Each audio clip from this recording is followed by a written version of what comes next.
always kang nasa isip niya kapag ito ay iyong isinambit o kapag ito ay iyong isipin pagkagising mo sa umaga.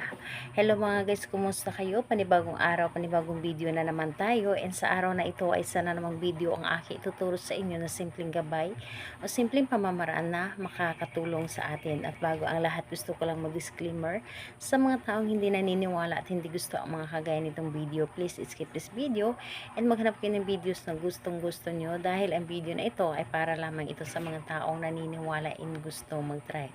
Sa lahat po ng mga nagko-comment po dito sa aking video, dito sa loob ng aking channel, mag-ingat sa lahat ng mga nagre-reply sa inyo na dinadala kayo sa kanilang WhatsApp in Emo app upang makaiwas po tayo sa scam. Ngayon po ituturo ko sa inyo paano kayo hindi mawala sa kanyang isipan.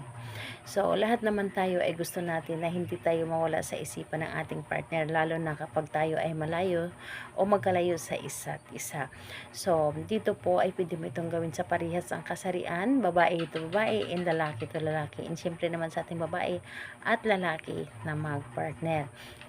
And dito po ay wala tayong ibang gagamitin or wala tayong dapat na ihanda sa paggawa nito, kundi sarili lamang natin. Kailangan na hindi tayo nagdududa sa ating dapat na gawin at buo ang ating loob sa paggawa nito, buo ang tiwala syempre, and hindi ka nagdududa sa inyong dapat na gawin. So ayun po, kapag handa na yung sarili natin, pwede mo na itong umpisahan. So, ganito po ang ating gagawin. Pagkagising mo sa umaga, ipikit mo lamang ang iyong mga mata. Kung maaari, ay hawakan mo dito. Hawakan mo dito. And ipikit ang iyong mga mata, isipin ang taong mahal po ninyo. Isipin ang taong mahal ninyo, kailangan na i-visualize nyo talaga yung kanyang mukha. Yung nakikita nyo talaga ang kanyang mukha. And ipikit ang iyong mga mata, isipin or hawakan mo dito, and sabihin mo ito ng 7 beses. So, ganito po, pangalan, apelyido, iisipin mo ako kahit saan ka man naroroon. Pangalan, apelyido, iisipin mo ako kahit saan ka man naroroon.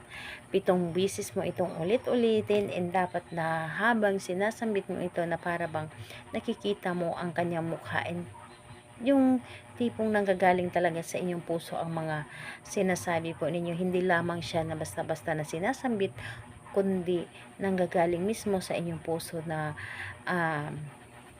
yung tipong gaano ninyo kagusto na iisipin kanya kahit saan siya naroroon, para ba hindi niya maisip na makipag-saya sa iba, hindi niya maisip man na matukso sa iba, kundi yung isip niya kahit anong mangyari ay sa iyo lamang.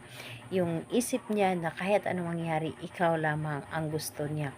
So, ayun po, yun lamang ang inyong gagawin. Dapat po pagkagising mo sa umaga, hindi ka pa humawak ng cellphone, hindi ka pa bumangon, nakahiga ka pa lang, yun na kaagad ang inyong gagamitin, o yun na kaagad ang inyong gagawin.